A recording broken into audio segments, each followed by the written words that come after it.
आपकी बुक में आल्टीट्यूड के बाद थिंक, डिस्कस और राइट का एक टॉपिक है। चलो शुरू करते हैं। अल्टीट्यूड तो आपको पता ही होगा। अल्टीट्यूड क्या होता है? अल्टीट्यूड हर वर्टेक्स से, जैसे एक वर्टेक्स ये है, एक वर्टेक्स ये है, एक वर्टेक्स ये है, हर वर्टेक्स, किसी भी वर्टेक्स के उसके सामने वाली साइड पर, ये सामने वाली साइड है, तो किसी वर्टेक्स से सामने वाली साइड पर अगर हम एक लाइन खींचे जो 90 बनाती हो, जैसे इस वर्टेक्स से, देखिए ऐसे तो होगी नहीं लाइन, ये 90 भी बना नहीं रही है, ये ऐसे कर दें अगर हम, तो ये लाइन देखिए अब कहाँ पे, यहाँ पे 90 बनाने लगी, सामने वाली साइड से 90 बनाने लगी, वर्टेक्स से आने वाली और सामने वाली साइड पर 90 बनाने वाली लाइन को ही हम लोग क्या कहते हैं? अल्टीट्यूड कहते हैं। ठीक है, तो इसी तरह से ये देखिए, अगर यहाँ से देखें हम बी वाले साइड से, तो बी वाले वर्टेक्स से अगर हम ऐसे 90 इस पर बनाएं नीचे वाले पे, तो पेन कुछ ऐसे आएगी, यही अब अल्टीट्यूड हो जाएगा। ठीक है, क्योंकि यहाँ 90 बना रही है ये लाइन। ऐसे ए वाले से देखना चाहेंगे आप, तो ए वर्टेक्स से आने वाली और सामने वाली साइड पर 90 एंगल बनाने वाली लाइन को ही अल्टीट्यूड कहते हैं।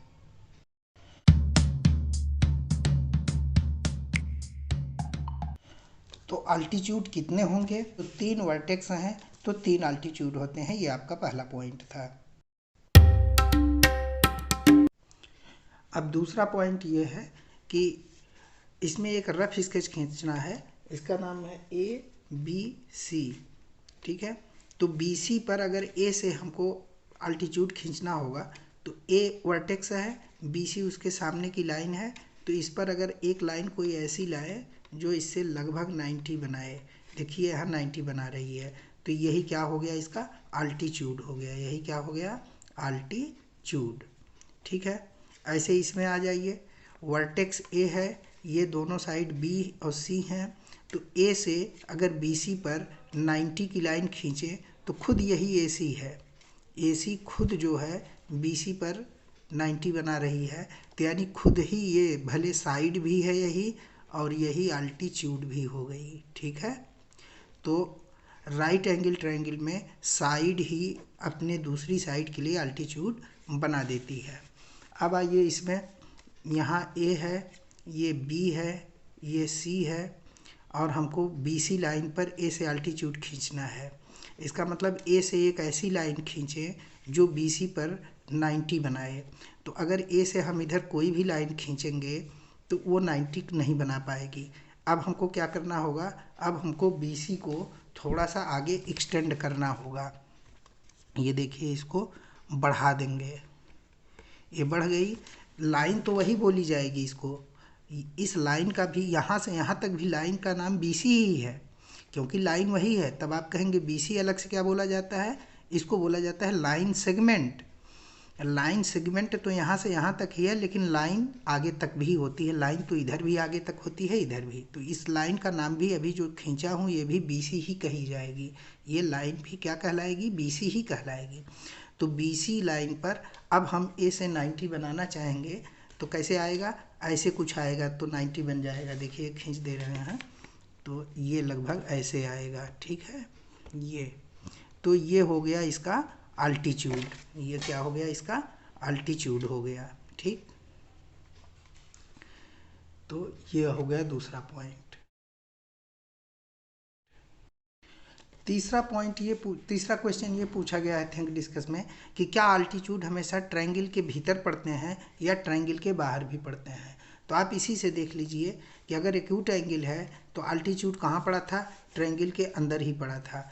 राइट एंगल ट्रायंगल हो गया तो उसका एक अल्टीट्यूड एकदम किनारे आ गया, और लेकिन वही जब ऑब्ट्यूस एंगल ट्रायंगल हो गया तो उसका अल्टीट्यूड, ये देखिए आपका ये था ट्रायंगल, ट्रायंगल के बाहर आ गया। ठीक है, तो कब बाहर पड़ता है कब अंदर पड़ता है ये आपने देख लिया कि अगर एक्यूट एंगल ट्रायंगल है तो अल्टीट्यूड अंदर रहेगा, अगर राइट एंगल ट्रायंगल है तो एक साइड पर ही अल्टीट्यूड आ जाएगा, अगर ऑब्ट्यूस एंगल ट्रायंगल है तो उसका अल्टीट्यूड बाहर चला जाएगा।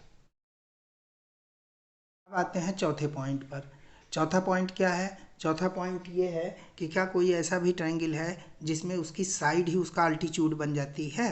क्या कोई ऐसा ट्रायंगल है जिसमें उसका साइड ही, दो साइड ही अल्टीट्यूड है? तो देखिए राइट एंगल ट्रायंगल में तो यही मिल रहा था हमको, BC पर जब ए से मैंने परपेंडिकुलर या 90 बनाना चाहा तो खुद AC आ गई।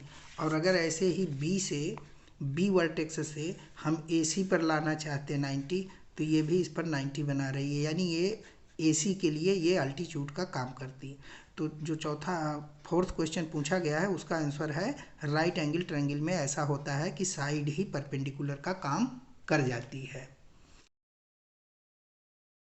वर्टेक्स से जब सामने की साइड के मिडिल पॉइंट को मिलाते हैं तो उसे मीडियन कहते हैं। ये मान लीजिए यहाँ से मीडियन खींचना है इस वर्टेक्स से, तो इसके सामने की साइड कौन है, ये है, ये वाली सामने की साइड है। इसका मिडिल पॉइंट मालूम करेंगे और मिडिल पॉइंट को, लेकिन अगर कहेंगे कि अल्टीट्यूड बताइए तो अल्टीट्यूड अलग लाइन होगी। अल्टीट्यूड क्या होती है, इसी वर्टेक्स से इसी लाइन पर, अब मिडिल पॉइंट नहीं मिलाना है, हमको 90 का लाइन लेके आना है। तो 90 की लाइन कैसे आएगी, वो आएगी ऐसे, ठीक है। तो इस ट्रायंगल में आप देख रहे हैं कि मीडियन तो यहाँ पड़ रही है, ये तो हो गई मीडियन, ठीक है, और ये हो गया अल्टीट्यूड। तो इस ट्रायंगल में तो मीडियन अलग लाइन है, अल्टीट्यूड अलग लाइन है। लेकिन आपको अभी एक केस ऐसा दिखाएंगे जबकि मीडियन भी वही हो जाएगी, अल्टीट्यूड भी वही हो जाएगा।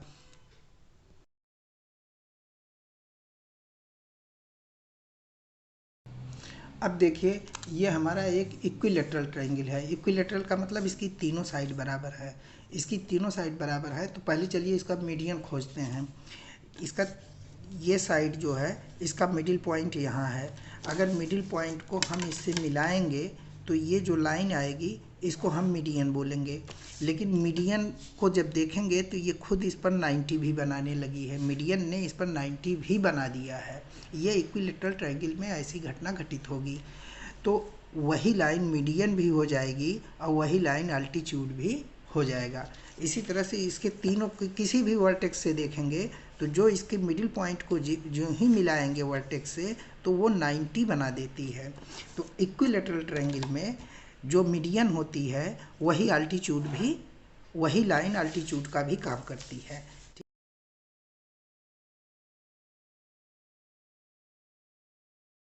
एक्सरसाइज में देखिए क्या है। एक्सरसाइज में एक ट्रायंगल बनाया गया और ट्रायंगल में इन्होंने कहा कि PM क्या है। तो देखिए ये जो PM है, ये PM जो है ये QR पर, ये जब ऐसे चौकोर बना रहे तो चौकोर का मतलब होता है 90। ये 90 एंगल बन रहा है, यानी ये सामने की लाइन पर 90 बना रही है। तो यानी PM क्या है, अल्टीट्यूड है। ये क्या हो गया, अल्टीट्यूड है, ठीक है। इसी तरह से अब कह रहे हैं PD क्या है। और D जो है बताया गया है कि D जो है ये मिडिल पॉइंट है, QR का मिडिल पॉइंट है। तो सामने के मिडिल पॉइंट को मिला रही है तो ये क्या हो गई, मीडियन। ये क्या हो गई, मीडियन हो गई, ठीक है। फिर पूछा कि QM जो है क्या MR के बराबर है। देखिए ध्यान से, चित्र के अलावा भी थोड़ा सोच लीजिए कि QD तो जो QD है वो है DR के बराबर, ठीक है। QD तो DR के बराबर है, लेकिन QD से कम है कौन, QM। QM जो है वो QD से कम है, ठीक है, ये तो कम हो रहा है। और जो आपका MR है, MR ये तो DR से ज़्यादा है, MR DR से ज़्यादा है। तो जब ये दोनों तो बराबर थे, QD से कम, इतना QD से कम कर दिया तो QM मिला हमको, और DR से ज़्यादा कर दिया तो MR मिला। तो इसका मतलब MR ज़्यादा है और QM कम है, यानी ये दोनों बराबर नहीं है। कि ABC एक ट्रायंगल खींचिए और उसमें BE को मीडियन बनाइए। तो ABC एक ट्रायंगल आपने अगर खींच दिया, AB और C, मीडियन किसको बनाना है, BE को मीडियन बनाना है। तो B से यानी जाएगा, B से जाएगा मीडियन, तो कहाँ जाएगा, AC पे जाएगा। तो AC का ही मिडिल पॉइंट हमको E लेना है।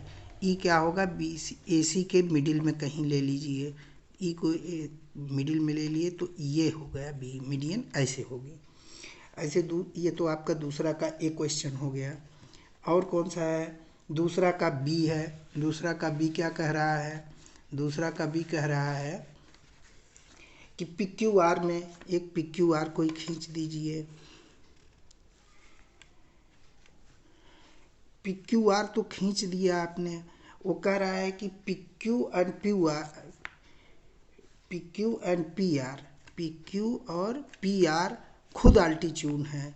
पी क्यू और पी आर खुद अल्टीट्यूड कब होते हैं ये बता चुका हूँ कि जब ये अगर 90 का ये राइट एंगल ट्रायंगल होगा तो दोनों साइडें जो होंगी वो साइडें ही क्या बन जाएंगी, अपनी अपनी। देखिए जैसे ये राइट एंगल ट्रायंगल में दिखाया अभी उस क्वेश्चन के पहले कि जब राइट एंगल ट्रायंगल रहता है तो उसकी जो साइडें होती हैं वो खुद एक दूसरे के लिए अल्टीट्यूड का काम करती हैं।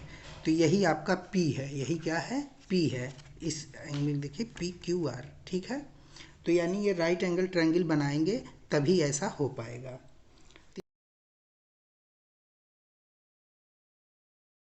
तीसरा क्या है, तीसरा है कि एक्स वाई जेड में वाई एल जो है एक अल्टीट्यूड खींचिए इन एक्सटीरियर ऑफ ट्रायंगल, एक ऐसा अल्टीट्यूड खींचिए जो ट्रायंगल के बाहर पड़ता हो। तो आप जानते हैं कि ट्रायंगल के बाहर कब पड़ता है, जब ऑब्ट्यूज ट्रायंगल होता है तभी अल्टीट्यूड जो है बाहर पड़ता है। तो एक ऐसा ऑब्ट्यूज एंगल ट्रायंगल बना दीजिए। देखिए ऑब्ट्यूज एंगल ट्रायंगल बन गया, ये एंगल ऑब्ट्यूज है। तो ऐसे अब क्या होगा, और किससे खींचना है, वाई से। तो वाई यानी यहाँ पड़ेगा वाई, तो यक्स कहीं ले लीजिए, यक्स वाई जेड। तो वाई जब यहाँ रखेंगे अब इसका अल्टीट्यूड खींचेंगे। अल्टीट्यूड का मतलब क्या होता है, सामने की वर्टेक्स अपने सामने के साइड पर परपेंडिकुलर बनाने लगे। सामने की साइड ये है, इस पर परपेंडिकुलर बनाएगी तभी तो बाहर जाएगी। यानी हमको पहले से ये सोचना है कि कब अल्टीट्यूड जो है वो बाहर की तरफ जाता है। अल्टीट्यूड बाहर तब जाता है जब ऑब्ट्यूज एंगल होता है, ठीक है। तो हमको ऑब्ट्यूज एंगल ट्रायंगल बनाना होगा। तो ये अल्टीट्यूड जो है देखिए 90 बन रहा है, चौकोर बनाए समझे 90। तो ये जो है आपका ऑब्ट्यूज एंगल बनाने पर होगा। ये क्वेश्चन हो गया। ये देखिए ये आइसोसेलेस ट्रायंगल है। आइसोसेलेस का मतलब जिसकी दो साइडें बराबर हो। तो इसकी दो साइडें बराबर हैं। तो अब इसका हमको पहले चलिए मीडियन खींचते हैं। मीडियन माने यहाँ से मीडियन खींचते हैं। तो इसके सामने की साइड का मिडिल पॉइंट मिलाएंगे इस वर्टेक्स से। तो सामने का मिडिल पॉइंट लगभग देखिए, चाहे मोड़ के देख लीजिए, यही आ रहा है। तो सामने का मिडिल पॉइंट इसको हम यहाँ से मिलाएंगे। तो जब आप मीडियन खींच, तो आप मीडियन रहे हैं, ये आइसोसेलेस में ऐसा होगा। आप मीडियन खींच रहे हैं तो ये तो है मीडियन, लेकिन जब आप देखेंगे तो ये सामने की साइड से 90 भी बनाने लगी है। तो 90 भी बनाने लगी, इसका मतलब यह अल्टीट्यूड भी है। तो हुआ क्या कि आइसोसेलेस ट्रायंगल में एक मीडियन भी होती है अल्टीट्यूड, लेकिन बाकी दो नहीं होंगी। देखिए इधर वाली नहीं होंगी, वो इक्विलेटरल में होता है कि तीनों हो जाती हैं। आइसोसेलेस में केवल एक लाइन ऐसी होगी जो मीडियन अल्टीट्यूड का काम करेगी, बाकी नहीं। अब यहाँ का अगर मिडिल पॉइंट मिलाएंगे, मिडिल पॉइंट देखिए मोड़ करके देखिए कहाँ आ रहा है, ठीक है। ये मिडिल पॉइंट लगभग यहाँ आ रहा है, और इसको मिलाएंगे तो ये वाली तो नहीं हो पाएगी, ठीक है ना। ये मीडियन तो होगी लेकिन अल्टीट्यूड नहीं होगी। ये देखिए मीडियन तो बन गई लेकिन ये 90 एंगल नहीं बना। तो आइसोसेलेस में क्या होता है, एक मीडियन ऐसी होती है जो अल्टीट्यूड का भी काम करती है, बाकी जो और ये मीडियन है ये अल्टीट्यूड का काम नहीं करती, केवल एक मीडियन ऐसी होती है। यहाँ देखिए हमने 3 मीडियन खींचे हैं, इन 3 मीडियन में से मात्र एक मीडियन ऐसी है जो अल्टीट्यूड का काम कर रही है।